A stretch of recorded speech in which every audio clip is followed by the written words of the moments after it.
Hello everyone, this is Aprajita from evidyarthi.in and let's continue the topics from the chapter number 4, Agriculture from a book Geography। तो चलिए हम अपने topic पे आ जाते हैं। हमने इससे पहले क्या करा था? हमने इससे पहले सबसिस्टेंस फार्मिंग, सबसिस्टेंस एग्रीकल्चर बोल सकते हैं आप, उसे करा था। उसके दो भाई बहन थे, इंटेंसिव और प्रिमिटिव। तो इंटेंसिव हमने कर लिया था, अब हम प्रिमिटिव करेंगे।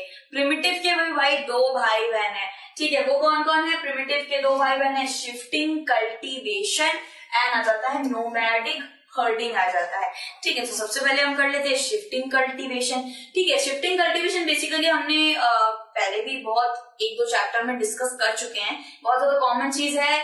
एक पर्टिकुलर प्लॉट होता है, ठीक है। एक पर्टिकुलर लैंड ले लीजिए आप, उसके अंदर ऑब्वियसली पेड़ पौधे होंगे। पेड़ पौधे को काट दिया जाता है, उलाड़ी से काट दिया जाता है, और फिर काटने के बाद उस पूरे के पूरे लैंड को जला दिया जाता है। एक बहुत बड़े लैंड का छोटे से पार्ट लेते हैं, ठीक है। उसका सारा का सारा पेड़ पौधा काटने के बाद उसे जला दिया जाता है। जलाने के बाद ऑब्वियसली राख बचेगी। तो राख क्या करते हैं वो लोग? जब राख ठंडी हो जाती है, उस राख को मिट्टी उधर की सॉइल के साथ मिला देते हैं।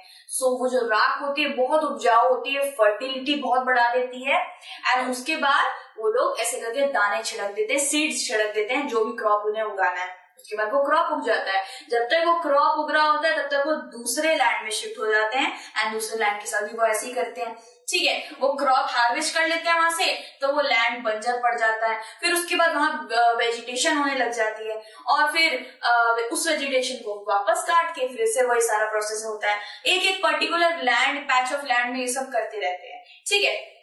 So basically this is called shifting cultivation. आराम से इसको और भी डिस्कस करते हैं, जिससे आपको और ज्यादा इजीली समझ आ जाएगा। Done in thickly forested area of Amazon, Africa, south east Asia, north east India, area with heavy rainfall and fast vegetation. ये सबसे ज्यादा वही होती है जहाँ पे बहुत जल्दी घास फूस उग जाती है, क्योंकि भाई लैंड को काटा जाता है, उसे जलाया जाता है, और फिर वो लैंड ऐसी खराब पड़ी रहेगी, उसके अंदर वेजिटेशन नहीं होगी, तो कैसे चलेगा प्रोसेस आगे। तो इसीलिए लैंड के ऊपर जल्दी से वेजिटेशन आ जाती है। जिस लैंड पे वहां पे सबसे अच्छा होता है, सबसे ज्यादा होता है। फॉरेस्टेड एरिया में बहुत जल्दी घास फूस उग जाती है, ठीक है। सो आपने पता कर लिया, south east Asia, Africa, south east India, बहुत जगहों पे ये शिफ्टिंग कल्टीवेशन करा जाता है, ठीक है। फिर यहाँ पे आ जाते हैं इसके कुछ मेथड्स हैं, जरा देखते हैं और भी क्लियर हो जाएगा आपको, ठीक है। Plot is cleared and burn, ठीक है। एक प्लॉट लेते हैं, उसको पूरा क्लियर कर दिया जाता है, उसको पूरी तरीके से। मैं ये नहीं कह रही कि पूरा का पूरा लैंड ले लेते हैं, छोटा सा पैच लेते हैं, एक छोटा सा लैंड लेते हैं, ठीक है। फिर उसको काटा जाता है, सारे के सारे पेड़ पौधों को काट के बर्न कर दिया जाता है, जला दिया जाता है, ठीक है। उसके बाद later ashes are mixed with soil crop like maize, cassava. तो अभी क्या बताया जा रहा है? एशेज क्या करते हैं? वो सॉइल के साथ मिला देते हैं, ठीक है। सॉइल के साथ मिला देते हैं, एंड उसके बाद वहां पे भाई ये शिफ्टिंग कल्टीवेशन में क्रॉप कौन कौन से उगाते हैं? पोटैटो, कसावा ये भी एक तरीके का पोटैटो ही ले सकते हैं आप। ये बाहर मेक्सिको में बहुत खाया जाता है। मेज हो गया, मेज को भुट्टा भी कहते हैं, जो आप खाते हैं नींबू में डाल के भुट्टा बनता है भाई। भुट्टा भी इसी कल्टीवेशन, शिफ्टिंग कल्टीवेशन के जरिए ग्रो करा जाता है बहुत से पार्ट्स में। और यम एक तरीके का आई थिंक सब्जी होता है, लेकिन मुझे भी याद नहीं आ रहा कि यम एक तरीके का एक्चुअली आप कह सकते हैं शलगम की वैरायटी है, ठीक है। सो यम, कसावा, पोटैटो, मेज, ये सब शिफ्टिंग कल्टीवेशन के थ्रू उगा लिए जाते हैं, ठीक है। फिर क्या बता रहे हैं? After loss of fertility farmer moves to another patch of land. अब यहाँ पे सारा का सारा भाई उगा लिया, उगाने के बाद थोड़ी फर्टिलिटी कम हो जाती है, तो क्या करते हैं ये लोग? दूसरे पैच ऑफ लैंड पे चलते हैं। तब तक वहां पे क्या हो रहा है? घास फूस उग रही है, तब तक ये लोग दूसरे पैच ऑफ लैंड पे भी वही सब कर लेते हैं जो करा था। उसके बाद ये वापस वेजिटेशन को काटते हैं, वापस ये सब करते हैं। सो एक पैच ऑफ लैंड से दूसरे पैच ऑफ लैंड, दूसरे पैच ऑफ लैंड से तीसरे पैच ऑफ लैंड। ऐसा क्यों करते हैं? एक या दो के अंदर क्यों नहीं खेलते रहते? क्योंकि 3 साल तो लगते ही है भाई। 3 साल उस वेजिटेशन को वापस आने में, फर्टिलिटी को आने में टाइम लगता है, इसीलिए अलग अलग लैंड में ये चलता रहता है, ठीक है। So also known as slash and burn. इसी को स्लैश एंड बर्न, स्लैश मतलब कि बिल्कुल काट दिया, और बर्न मतलब कि जला दिया। तो स्लैश एंड बर्न फार्मिंग इसको कहा जाता है। किसको? शिफ्टिंग कल्टीवेशन को। फिर हम आ जाते हैं नोमैडिक हर्डिंग में। प्रिमिटिव के दो भाई बहन थे, शिफ्टिंग एंड नोमैडिक। तो अब हम करते हैं नोमैडिक हर्डिंग। ये क्या आ जाता है, ये इसका सेकंड भाई आ गया भाई, nomadic herding done in semi arid land and arid land. Semi arid land या एरिड लैंड मतलब कि जहाँ पे पानी भी होता है और हल्का बहुत खेती भी होता है और थोड़ा सा सूखा भी होता है, मतलब इतना नहीं कि बिल्कुल ग्रासलैंड हो गया, बहुत ज्यादा थिकली पॉपुलेटेड है, फॉरेस्टेड, ऐसा नहीं, थोड़ा सा सूखा भी है, थोड़ा सा ग्रास भी है, ठीक है। सो सहारा ले लीजिए, अब सहारा में होता है, सेंट्रल एशिया में होता है, राजस्थान में होता है, जम्मू में होता है।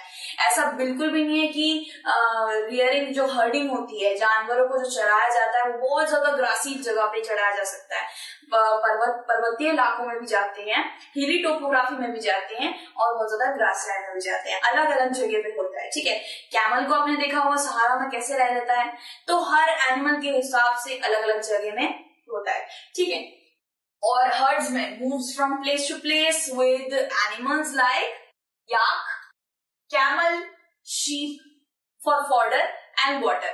तो हर्ड्समैन कौन होते हैं भाई, जो चरहारे होते हैं, चरवाहा होते हैं, जो इनको लेके झुंड को पूरा कंट्रोल करके लेके जा रहा होता है कि कोई एनिमल इधर ना चला जाए। तो उसको एक तरीके से क्या करते हैं, पकड़ पकड़ के चल रहा होता है वो।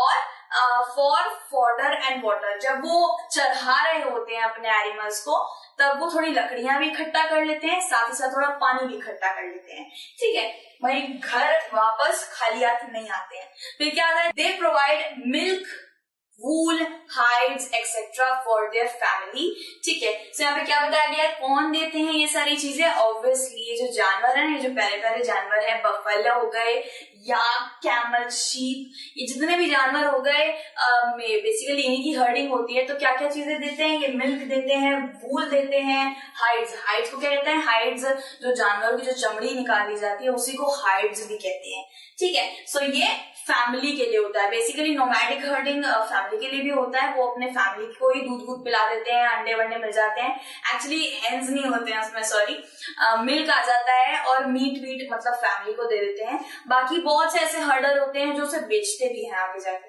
ठीक है। So it depends on number of animals you have. अगर आपके पास 2 बफेले होंगे तो कितना ही दूध निकलेगा, अगर एक अच्छा खासा तबेला होगा तो आप वो बेच सकते हैं वो दूध, ठीक है। So it depends on animals. तो यहाँ पे हमने देख लिया काऊ देख लिया, उसके बाद हम देख लेते हैं यहाँ पे छोटे छोटे शीप में वूल बहुत होता है, आपको पता है, ये तो वूल भी निकाला जाता है इसमें से। और देखिए ऐसे करके हर्डिंग करते हैं। इनके भाई जानवर बहुत अच्छे होते हैं, कहीं इधर उधर जाते नहीं है, उनको पता है अपने झुंड के साथ रहना है उनको, ठीक है। So this was nomadic herding, ठीक है। नोमैडिक हर्डिंग हमने कर लिया है एंड शिफ्टिंग कल्टीवेशन भी हमने कर लिया है, जो प्रिमिटिव फार्मिंग के भाई बहन थे, ठीक है। सो बाकी के टॉपिक्स हम नेक्स्ट वीडियो में कंटिन्यू करेंगे। Till then take care, bye bye.